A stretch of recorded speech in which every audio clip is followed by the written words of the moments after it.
A Hermit in the Himalayas by Paul Brunton. Chapter 11.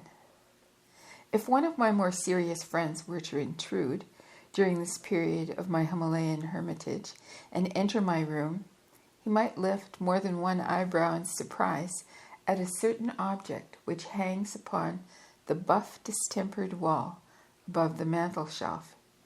He might take the thing as an outward and visible sign, not of grace, oh no, but of the inevitable degeneration which sets in when people live without healthy active contact with society. He might even suggest that I am prematurely entering into an early dotage. And he might turn his high brow head aside with a pronounced sniff of contempt. The object which would cause such supercilious conduct is, I am almost ashamed to confess, a portrait of a certain film comedian, one Charlie Chaplin, and nothing more. The picture is no full-length artistic figure painted in fresh-looking oil colors and framed in richly scrolled gilt wood. No, it's just a common print, a line drawing impressed in cheap ink on ordinary gray newsprint paper. It is, in fact, I am almost ashamed to confess, merely a scrap torn the other week from an advertisement of a cinema theater. Not that there are any cinema theaters built on the steep slopes of my Himalayan domain. And in brackets he says, I wish there were. In the whole of Garhwar state, let me spell that, TEHRI-GARHWAL state, as in the tiny European countries of Liechtenstein and San Marino, no pictorial shadows flicker out the tragedies and passions and comedies of human existence. Upon the white screens, no audience gathers in the 20th century temple of worship to do reverence to blonde Hollywood heroines and their romantic self-assured heroes, and no mountain goatherd pays his hard-earned annas to hear the incredible magic of the West, the talkies. But a friend who labors editorially on a certain newspaper takes pity on my fancied loneliness and sends me a supply of his journals through the post. Although always a little out of date with their news through the exigencies of postal service that must climb up and down the narrow mountain trails of Himalaya, these reminders of the existence of an outside world are always welcome, and it is to one of these papers that I am deeply indebted for this frameless portrait of the unique, the inimitable, the naively charming and yet ever pathetic figure of Charlie. It is true that the scrap of paper It is true that the scrap of paper is neighbored by more dignified pictures, but that's no excuse for its own existence. For on its right there is a magazine photo of a wonderful cloud scene, while on its left hangs a real photograph of white-mantled Mount Kailas, which was given to me by Yogi Pranavananda when our projected pilgrimage together was frustrated. But Mr. Charles Chaplin incongruously occupies the center of the scene, thus revealing my lack of taste for all the world to see. If my highbrow visitor were to make more audible comment upon my taste than a sniff and ask why I've hung the thing upon my living room wall, I should have to search for an answer. Whether he would be satisfied with my explanation, I do not know. But I certainly possess strong reasons for the act in my own mind. Why do I regard the bowler-hatted, baggy-trousered little cockney with all the adoration of an unphilosophical cinema fan? My first answer would be extremely simple. Mr. Charles Chaplin makes me laugh. This primal activity of his put him into my heart 20 years ago when he took the world by storm. I do not regret having kept him there all this while. He lives there quite comfortably, even though the long-bearded figure of philosophy occupies the adjacent space. I have plenty of room for both, thank heaven. I have never allowed any of my excursions into life's gravest topics to push the gray-haired clown out of the guest room which he occupies. During all my wanderings in the mystic courts of heaven, I have yet to notice any prohibitory announcement upon the walls proclaiming that laughter is forbidden. After all, it's better to jest and joke about this ephemeral life of ours than to imitate the undertaker. Life without its sprinkling of humor is like soup without salt. It lacks savor. We must laugh if life is to be made endurable. If nature had not made us a little more frivolous, we would be most wretched. Now, let me read this quote again. Quote, "If nature had not made us a little frivolous, we would be most wretched," end quote, declared one of the wittiest Frenchmen, and added, "It is because one can be frivolous that the majority do not hang themselves." Voltaire was not unduly exaggerating. Life is mostly tolerable when we laugh at it.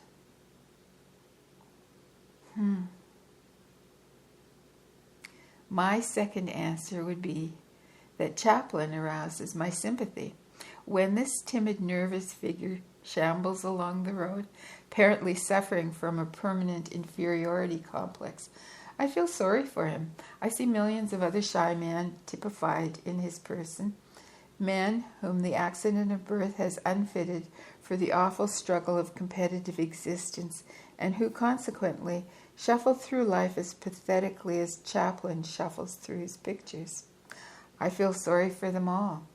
Their helplessness, their misfortunes, their bewilderment in the fact of social cruelties and social callousness find a focus in the screen character of this man with a bewildered look in his eyes.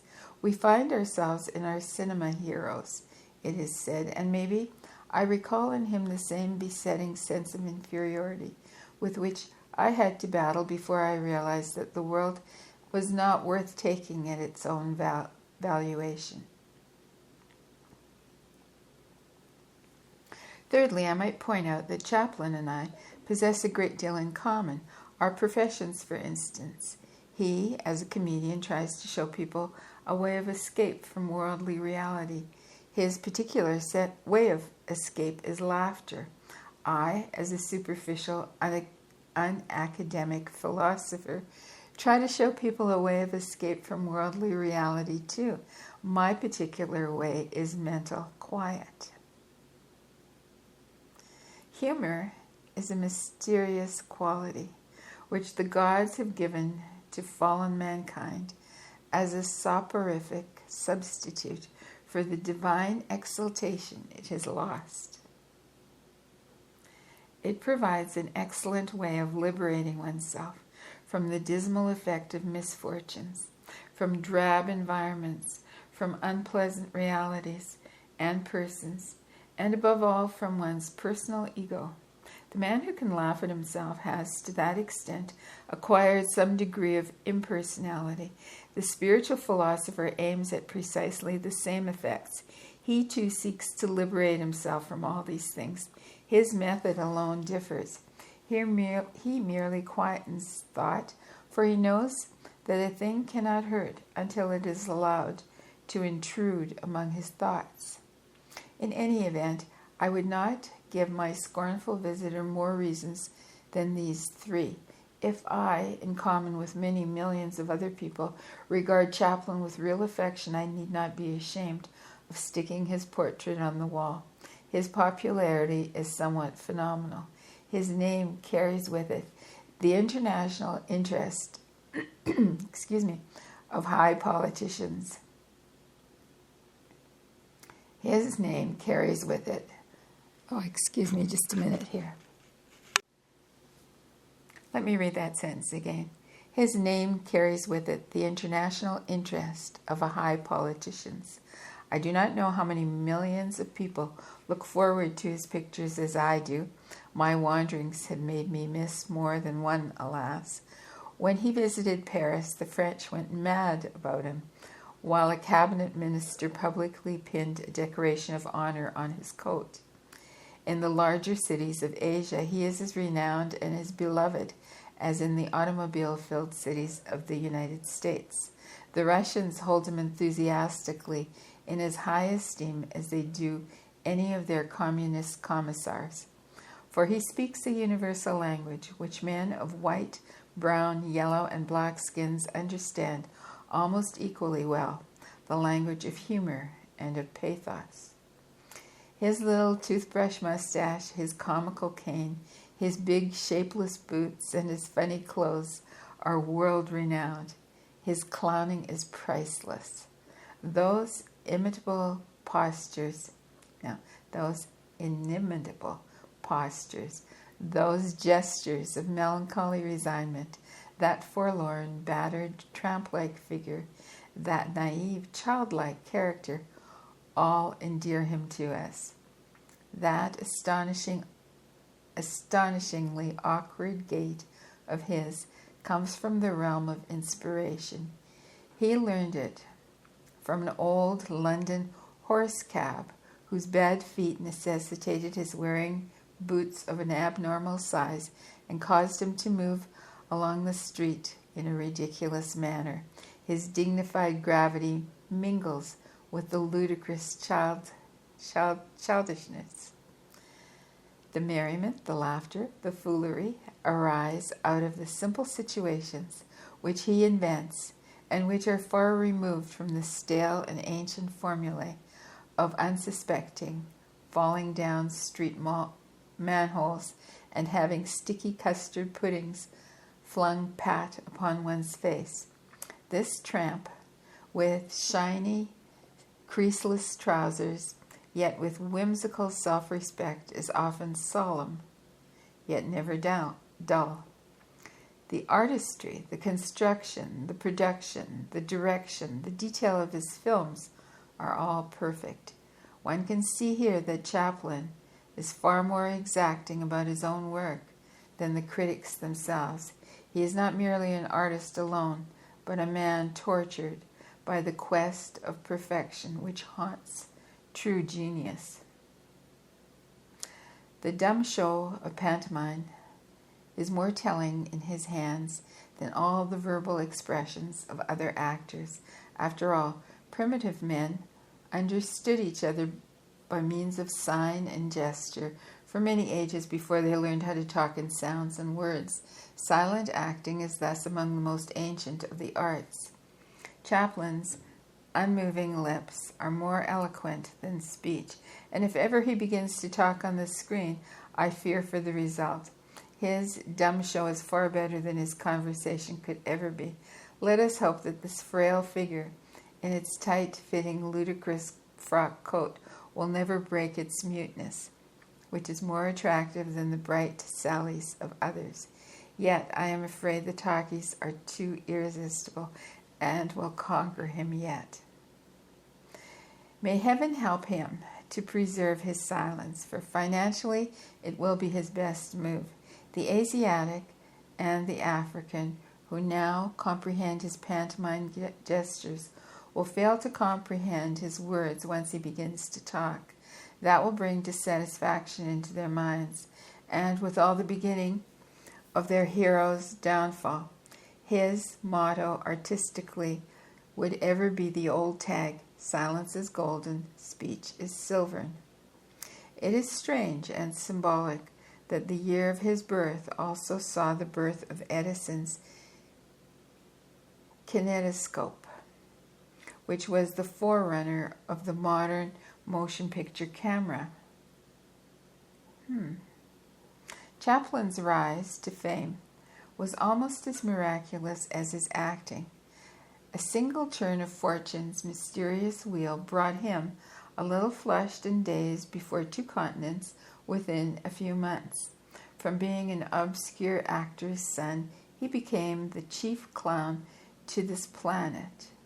The lessons he learned during the days of sordid poverty reveal themselves in his little incidents of the screen stories which make him beloved by the poorer classes everywhere, and which fill their hearts with laughter and moisten their eyes with tears. They pass through the inescapable tribulations of life a little happier for having seen his pictures, and if the latter do not generally end with the happy ever after note, but rather with the Buddhist philosophical appraisal of mundane existence as being well blent with sorrow, thus betraying the profound pessimism in Chaplin's inner being, those poor people know well that the former is but a false note struck by fiction writers rather than by realists. I'm going to read that sentence again. And if the latter do not generally end with the happy ever after note, but rather with the Buddhist philosophical appraisal of mundane existence as being well blent with sorrow, thus betraying the profound pessimism in Chaplin's inner being, those poor people know well that the former is but a false note struck by fiction writers rather than realists. The little shadow figure of the funny pranks, who greets every major misfortune with a whimsical raising of his shoulders, helps them towards a light-hearted fatalism as exquisite as are his hands. So every cinema theater may fulfill its mission as a place wherein to spend a couple of hours happily, free from the oppressions of care and the burdens of cogitation, released from the doubts and difficulties which cling like unwanted barnacles to the ship of modern existence. I once stayed at a continental country house where not long before Chaplin had himself been a guest. His signed portrait stood on the drawing room piano. After I tried to pour out my tribute to his genius, my hostess admitted his gifts but retorted with the accusation, "But he's a Bolshevik." It appeared that his conversations revealed his deep interest in the subject of economics, as well as in the immense revolution which has been wrought out in the vicinity of Moscow's Kremlin. As a matter of fact, I do not think she was quite correct, for her personal fears of the Bolshevik forces which menaced her country caused her to see flaring red when the actual color was only a mild pink. Chaplin is too much of an individualist and too great an artist to be fit prey for the doctrines of state socialism.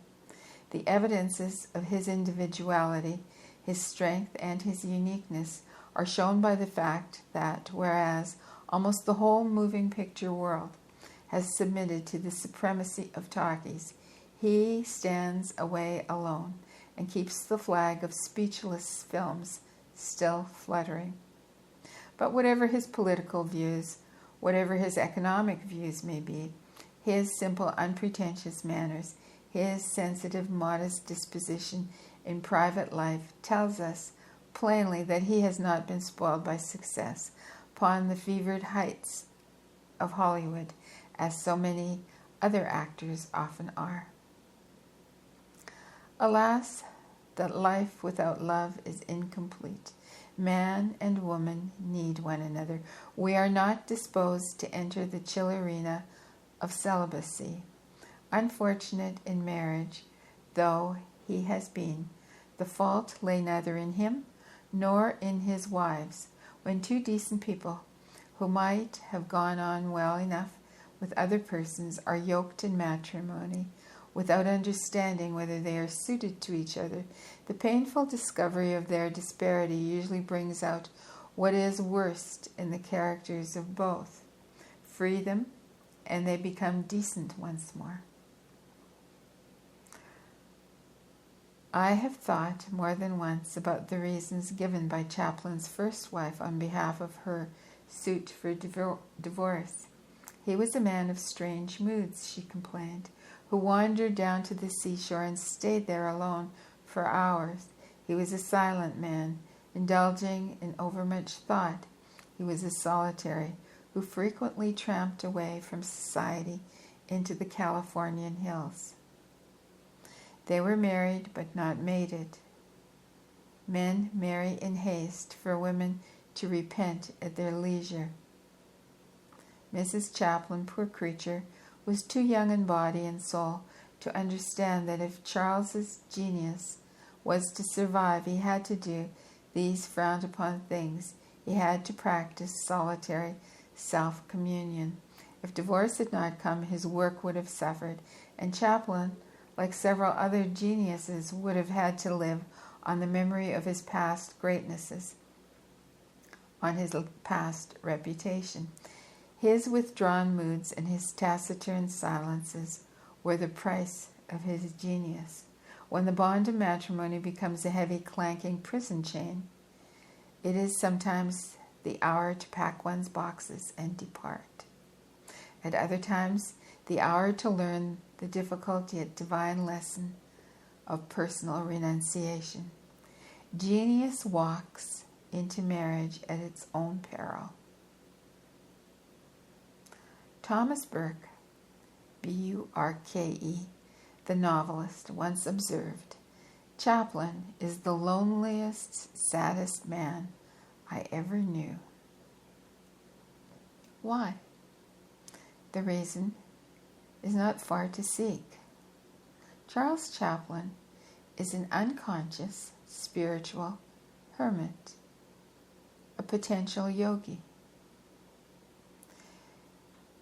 He should be up here in the mighty Himalayas with me. What a wonderful time we would have in silent spiritual communion. What beautiful moments watching the sun smite the peaks into apricot yellow at dayfall. What unscreened, unphotographed adventures, seeking and finally discovering the true spiritual self. But my reflections upon him must come to an end, and so, just as at the end of his films he shrugs his shoulders pathetically, twirls his familiar cane, and shuffles off into solitude, a wistful, lovable oddity among the human species. It strikes me on further reflection of this delicate matter today that if I invite Mr. Chaplin to become a yogi, the first thing which is likely to happen is that I shall be much misunderstood. Such are the varying conceptions and misconceptions of that elastic term. I have not the slightest notion of persuading the sad humorist of Hollywood to cast away his Western habiliments and don a yellow-colored robe, to wrap a turban round his head, and to wear a pair of open sandals upon his feet. On the contrary, I should prefer, possibly insist, that he make the morning parade upon this rocky ridge top in the full ceremonial dress of the screen. It would afford me much pleasure to introduce him to my deodar, properly attired in his short frock coat, ancient bowler, and high and big boots. I fear that he has to form his conception of yogis from the oratorical swamis, or self-sent Indian religious teachers who have made their appearance in the United States of America, lured by dreams of easy conquest, of adoring disciples. Strangely enough, most of them have themselves been conquered, for the temptation of the novel and freer life of the West were not provided for in their philosophy. There are some honorable exceptions, of course, but the rest form a funny crowd. When I heard a certain advanced yogi teacher at Rishikesh, the city of holy men, near the foot of the Himalayas, turn with horror from the suggestion of an American doctor with whom I visited him, that he take some Western pupils, denouncing them with the words, "Westerners will make a trade of yoga." I felt nonplussed at his unjustness, for I knew that spiritual sincerity is not a monopoly of India. Now, however, many of his compatriots have exported themselves to the transatlantic El Dorado, along with their self-provided titles of yogi and swami, and have shown that the East has nothing to learn from the wicked Westerners in this matter, having indeed forestalled them. I hope Mr. Chaplin will not judge me by the dress, person, and doctrines of these gentry. I do not want him to make their goal his goal, nor to renounce his hard-won Western wisdom for the sake of acquiring the distorted echoes of ancient truths which today pass current, even among the majority of the Indians themselves, as the Eastern wisdom. Truth is an extremely elusive lady. She resists the wooing of Occidentals and the caressing of Orientals alike. She may be captured, nevertheless, but her price is her own secret. The tamer compromises which almost all present-day holy men have had to make with the ancient prescribed diets and disciplines indicate significantly the insufficiencies of those ways in our own time. I'm going to read that sentence again. The tamer compromises, which almost all present-day holy men have had to make with the ancient prescribed diets and disciplines, indicate significantly the insufficiencies of those ways in our own time. Why not go the whole distance and adapt yourself completely to the era in which you live? The old prescription for a dwelling place was a cave, a forest, a mountain, an unsequestered river, or a jungle, all excellent places for a time. Such spots provide the ideal solitude and quietness for a man who seeks to practice meditation. Let him resort to them by all means, if circumstances set him free to do so. But if he tarries there too long, he may get tuberculosis, as one yogi I know got it, or contract rheumatism, as another one has contracted it, or worse, he may become their unconscious victim. For only in the seething crowds of cities may he test the cloistered virtue of what he has gained during his solitude. Only in the busy life of congregated towns, with their innumerable trials and temptations, may he discover whether the seeming gold of his spiritual attainment is acid proof. Nature is the mother of every man aspiring towards truth. Peace and happiness, yes, and will help him. But the child which wants to stay forever in the safety of its mother's lap will never become a real adult. I think a man will be a better yogi if he uses the wild and lonely places of nature as temporary retreats alone, and not as permanent habitations. Use solitude, but do not abuse it. The principle of the pneumatic mining drill, which is plunged into the ground until it penetrates some distance and is then withdrawn for a while, only to be replunged into the earth to a still greater distance, is a good principle for spiritually aspiring people too. Let them retire from active life for periods of retreat, periods which can vary from 1 day, 1 week, 1 month, to a few years even, but let them then return to the world which they have deserted and plunge into active existence as the next phase of their being. And they should stay until they feel that the world is becoming too much for them again. Then spiritual retreat should be sought once again. Such a life is a balanced one and obeys the ordered rhythms of the universal creation itself. The social life will then express the spiritual life. The inner will influence the outer, and both will be better for the change. The coordination of spirit and matter can hurt no one. Those who vegetate for a lifetime in monasteries and hermitages are doing what is perhaps best for them, or they would not continue to stay there, but sometimes it is the worst for them.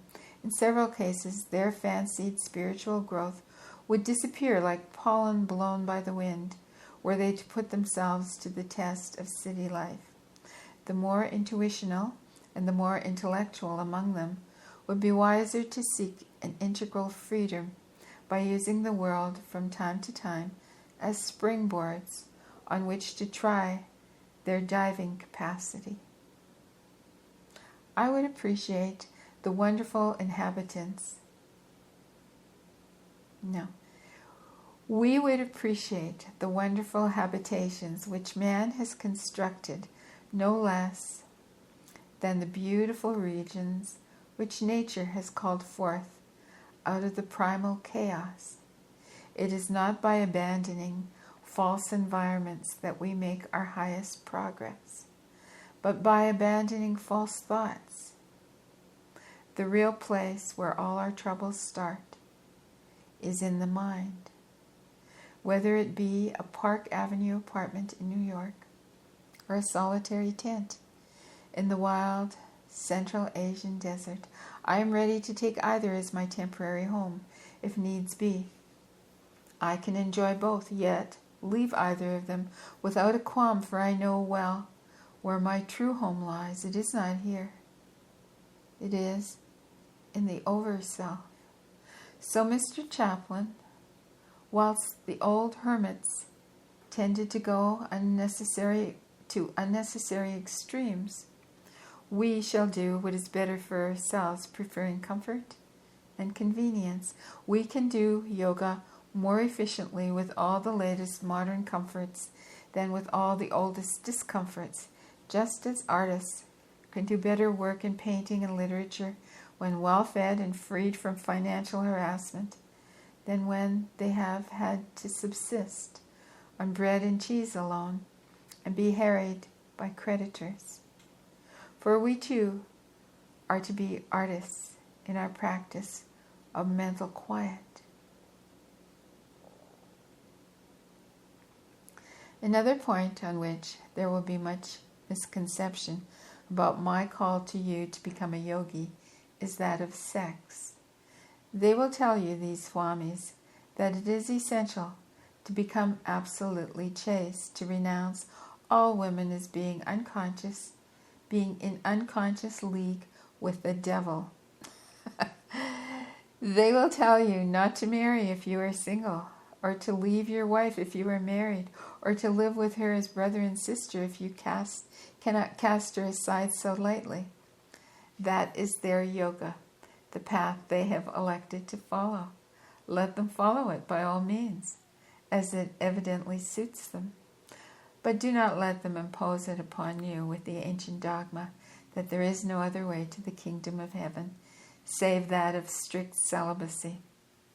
It is not for all of us to do violence to nature and ourselves. It is not necessary for everyone who aspires to the spiritual life to become the victims of such narrow doctrines.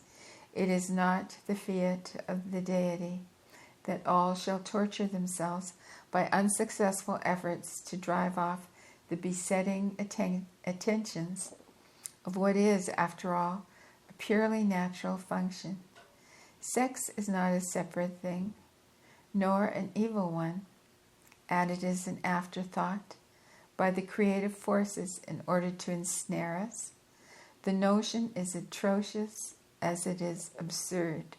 No, it is a part of the organic totality of the human microcosm, and it is to be regarded with no less reverence than we give any other part of our being. The obedience to aesthetic moral precepts and monastic disciplines is essential to those who need them, but all do not need them. But even those who have not attained this condition of open communication with the Overself are not bound to adhere to complete asceticism. There is more than one way to divinity, a fact which the preachers of rigid asceticism frequently ignore simply because they know nothing about it. What a man does require is decency and self-restraint.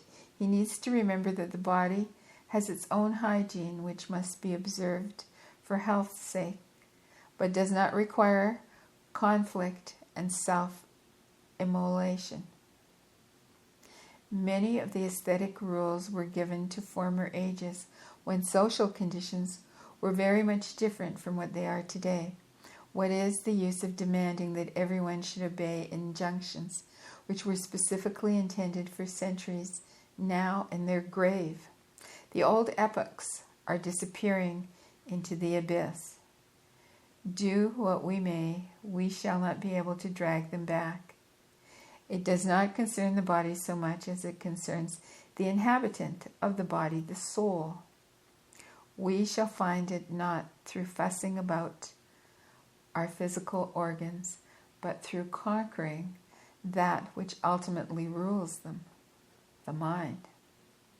The whole question of asceticism, misunderstood at all times as it has been, can only be disposed of on a personal basis after all.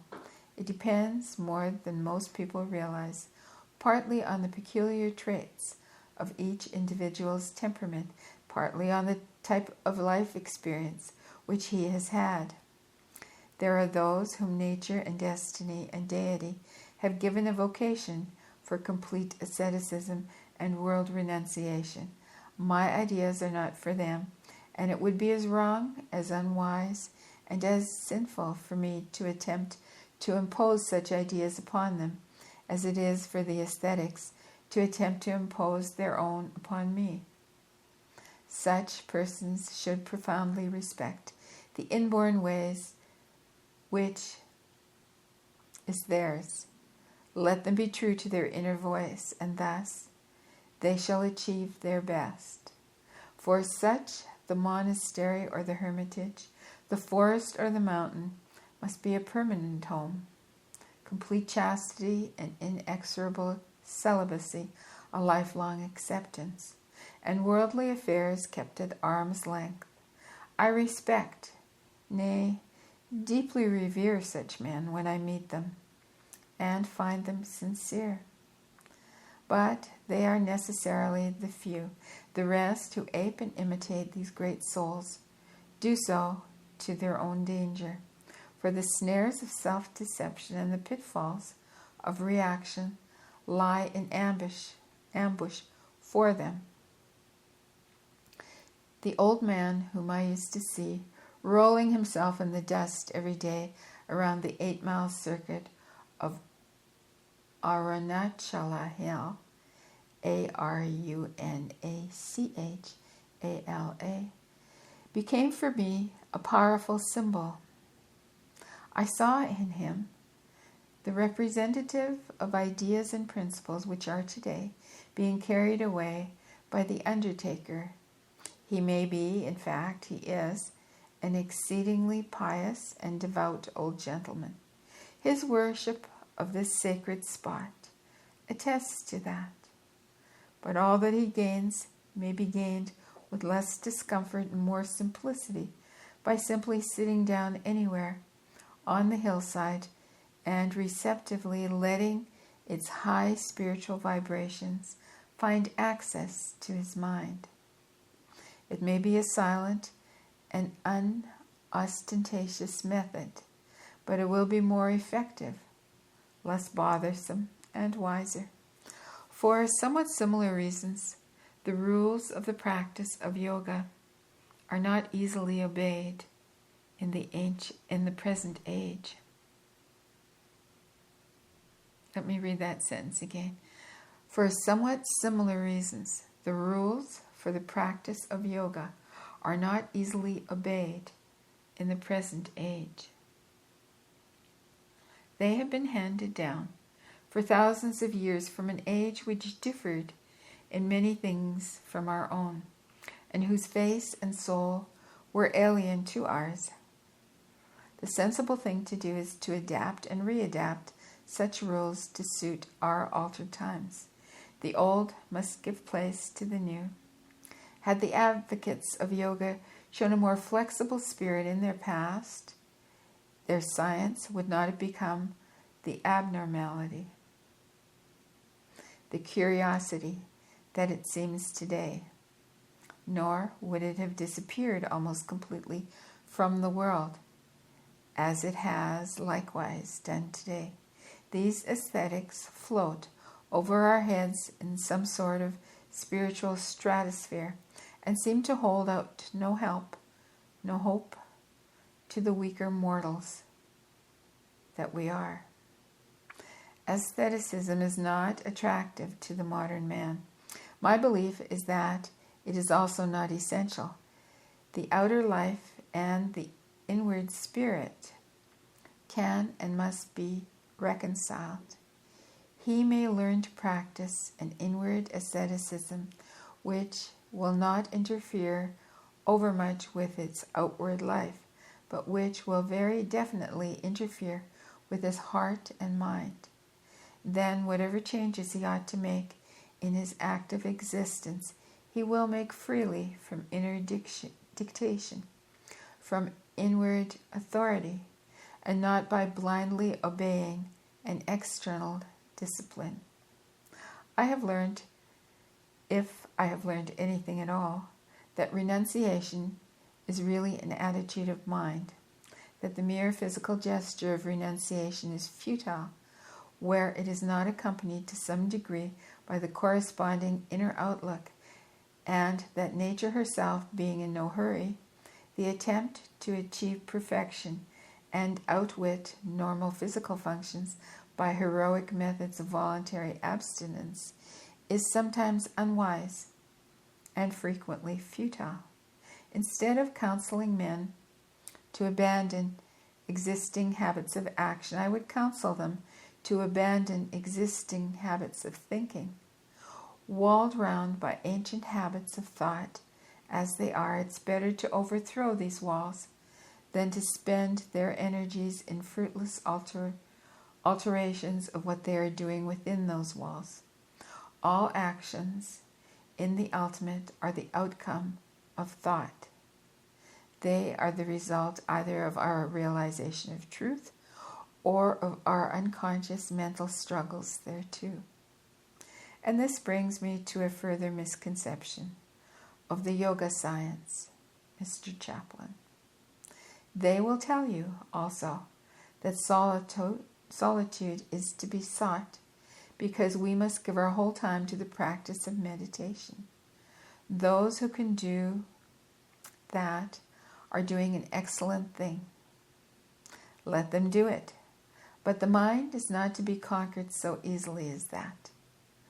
I have seen quite a number of our modern yoga aspirants, both in the East and the West, and I doubt whether more than 5% could keep up such practice the whole day through. Those who attempted, however, inevitably end by suffering from discontent with themselves.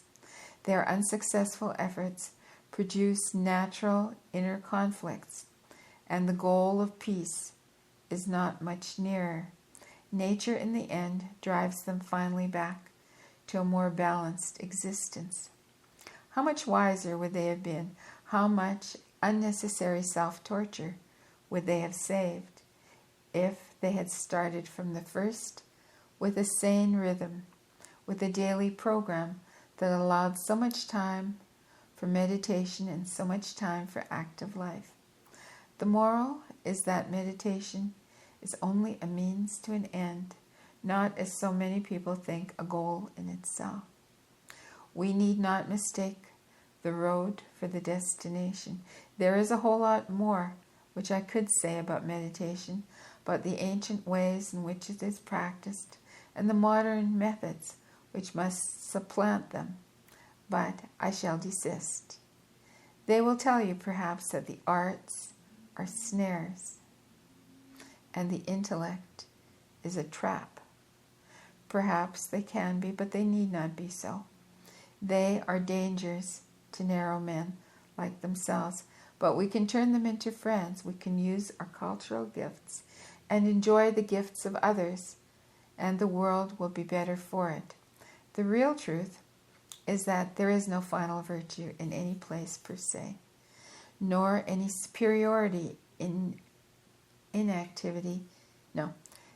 The real truth is that there is no final virtue in any place per se, nor any superiority in inactive solitary life as compared with active social life.